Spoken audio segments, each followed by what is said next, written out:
you just saw was 7-time ATP title winner and guy who got way more handsome as an adult, Nick Kyrgios, informing 3-time major champion, and guy who wore these shorts to the most important match of his career, Stan Wawrinka, that Kokkinakis, another pro tennis player, had, as Shakespeare might have put it, banged Wawrinka's girlfriend, Croatian tennis player Donna Vekic. A lot's happened since 2015. Our society has had its hands full, and can be forgiven for allowing this iconic moment in trash-talking history to have slipped from our collective consciousness. But that doesn't mean it needs to stay forgotten. Happily, 7 years later, new details have emerged on Kyrgios' all-time barb. Details which, when combined with the critical importance humankind remember what took place on that fateful Montreal day, makes Kokkinakis Banged Your Girlfriend Gate the perfect place to kick off what we hope to become a prestigious, long-running serial. Gracious viewers, please enjoy the inaugural installment of Epic Moments in Trash Talk History, presented by TMI Sports. If you love hearing pro athletes talk trash as much as we do, you'll understand those paltry few tidbits that make it to our screens rarely occur in a vacuum. Rather, that they're byproducts of countless on- and off-court incidents of which we, the sadly deprived trash talk enthusiast, are never made aware. The incident we're here to discuss falls squarely into this category, evidenced by the fact that no one but Kyrgios would have ever known it happened, if not for the chair umpire's blessed hot mic picking up the audio and broadcasting it on national television. Even Wawrinka didn't hear it at first, or else this post-match handshake would have played out a little bit differently.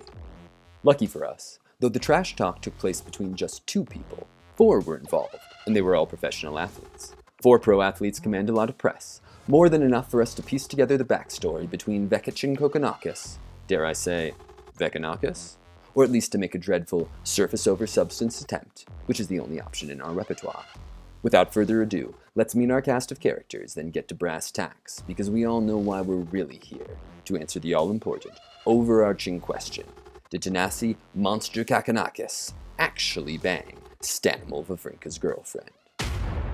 Naturally, our first player is Nick Kyrgios.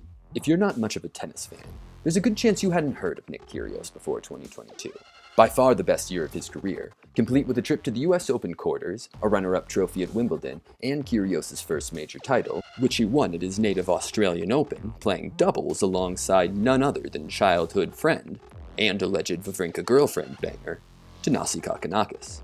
However, despite Kyrgios only recently ascending to tennis player regular people might actually have heard of status, the fiery Aussie has been making a name for himself amongst more serious fans for a decade. In 2014, a 19-year-old Kyrgios shocked the tennis world by upsetting world number 1, and guy with enough money to get better hair plugs, Rafael Nadal, in the 4th round at Wimbledon. In the years since, Kyrgios has delivered a sporadic string of virtuoso performances on court, and a constant string of head-scratching meltdowns, which tend to involve Kyrgios berating just about everyone in sight, often including himself, always including his friends and family, then giving up. As a lifelong die-hard tennis fanatic, I'll toss out there that in my opinion, Nick Kyrgios is the most talented non-Federer tennis player in history. While that's a controversial statement, my next is not. Nick Kyrgios is, without question, the loosest cannon in the history of professional tennis. Don't believe me? Let's check back in after you've had a look at this. Nick, how disappointing was it not to be able to go today? Talk a bit about your situation if you don't mind.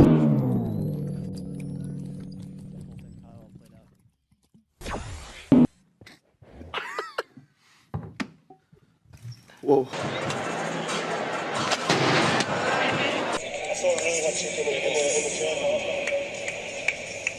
I lost concentration. I saw a real hot chick in the car. So lazy you are. Play FIFA till 3 a.m. What do you expect? Shine. Why are you watching me on a Sunday night? You got nothing else to do on a Sunday night. You played a great match, and You were at the pub last night. Yes, I know. You're ruining my reputation. Okay. You got feelings. You got this. He honestly probably does.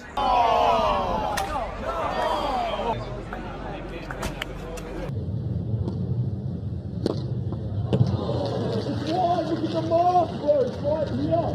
Look at the fucking mark first. Now that's covered, there's one more thing to note about Nick Kyrgios. While the huge serving firebrand has made a career of saying things he later needed to apologize for, Kyrgios has not developed a reputation as a liar. Does this mean he was telling the truth about Vekic and Kokkinakis? Not in the slightest. But it does speak to Kyrgios' ethos, which, in case you're one of the 99.9% of students who tuned out the Modes of Persuasion lecture in 10th grade English, means it speaks to his credibility. By the way, if you know what the other two modes of persuasion are, and are fool enough not to understand what awaits you in the replies, pause now to show off those brains in the comments. Our next player is Stan Wawrinka, and we'll begin by clarifying two critical points. First, Stan is short for Stanislaus. Second, Stanislaus is a very cool name. If you disagree, think about the name Greg. Pretty lame, huh? But what if the same guy was called Stanislaus? See what I mean? He's a legend. The next thing to note about Stan Wawrinka is he's one of the top 10, maybe even top 5 men's singles players of the last 15 years, having managed to win 3 major titles, despite his career directly overlapping with Roger Federer, Novak Djokovic, and Rafael Nadal, who, depending on when you're watching this video, have a minimum 63 major titles between them. Wawrinka is also considered one of the nicer players on tour, though a bit introverted, having grown up in rural Switzerland and played his career in the shadow of that other Swiss guy. Once, when I was watching a Wawrinka match, I heard the broadcaster say that he had been raised on a farm where his parents cared for developmentally delayed children. My research has turned up nothing whatsoever to substantiate this, but it still feels worth mentioning, if only so we have one more reason to feel bad for poor old Stan. Third to the plate is Croatian tennis player and surprisingly good foodie YouTuber, Donna Vekic. In July 2015, a 19-year-old Vekic was 2 years removed from breaking into the top 100 singles rankings, 1 year removed from the first of her 3 WTA titles. More relevantly, Vekic had just begun dating a newly divorced Stan Wawrinka, a relationship that would continue until 2019. Also relevantly, Donna Vekic had partnered in mixed doubles with Kokkinakis on several occasions prior to 2015. What's more, the pair had a well-established Twitter rapport which had fueled Kokkinakis speculation as far back as 2013. Besides that Twitter speculation, however, there's not a whiff of evidence the two were ever romantically involved. Last but not least, well, last anyway, is Kokkinakis. Like Vekic, Kokkinakis was 19 years old in July of 2015. Unlike Vekic, he had yet to break into the top 100 singles rankings, a mark Kokkinakis wouldn't achieve until 2022, the same year he'd win the Aussie Open doubles title alongside Nick Kyrgios. I'd like to say more about Kokkinakis' tennis accomplishments, but the truth is there aren't that many. I will, however, point out that like Stanislaus, Tanasi is a very cool first name. Moving on, now that we've met our players in this sordid love triangle, or what with Kyrgios being involved, love square, it's time to dissect the articles of evidence in favor of, and opposed to, a pre-existing Kokkinakis romance. The first article in favor of a Kokkinakis conclusion is simply that Nick Kyrgios said so. At first glance, this might not seem so damning because, well, it isn't. But consider the following. First, Kyrgios and Kokkinakis aren't just friends. They're the sort of friends who share provocative direct messages, as we learned in this wonderful press conference just a few months back. Any developments for you as far as his direct messages? This guy, huh? Then there's this. Cock, are you gay? I'm not. I can tell you that from experience, he's most definitely not. Suggesting, if nothing else, that if Kokkinakis and Vekic had had a history, Kyrgios at the least would have known. Second, no one ever said Kyrgios was lying. Not Vekic, not Kokkinakis, not Wawrinka. Does this mean Kyrgios was telling the truth? No. Was it worth pointing out? Also no. The second article in support of a Vekic-banged Kokkinakis conclusion returns us to the opening of this video, when I mentioned new developments on the story. What I was referring to were comments from Eugene Lepierre, who served as tournament director at the 2015 Rogers Cup. According to Lepierre, Wawrinka didn't learn what Kyrgios had said until a reporter questioned him about it after the match. Once Wawrinka had heard the audio, a steaming Stanimal cut the presser short, beelined for the locker room, and confronted Kyrgios so aggressively that they almost came to blows. Now, if I'm being honest, this actually is not a point in favor of Kokkinakis, nor a point against, because regardless of whether Kyrgios was telling the truth, What he said to Wawrinka was fucked up in any context, let alone one in which it might end up on international television.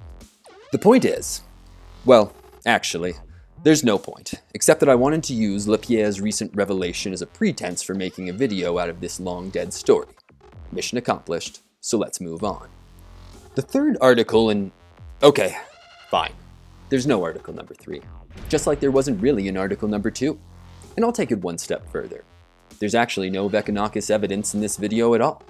Clearly, we'll never get to the bottom of what really transpired, or didn't transpire, in advance of that infamous day in Montreal. More clearly, that was never the point. The point was that Nick Kyrgios once said, and I wanted an excuse to play the clip more or less on repeat. Why? Because, though we can be certain of nothing else, there is one man who absolutely, positively did not bang Donna Vekic. That man is me. I am a sad, lonely little fellow, eager for friendship, prone to lengthy spells of weeping for no apparent reason, attempting to aggrandize myself with salacious, unsubstantiated gossip on the lives of 4 people who are more talented, accomplished, and probably fun to hang out with than I am. Gracious viewers, that's all for the first installment of Epic Moments in Trash Talk history. This is Thomas Morgan Isner, signing off.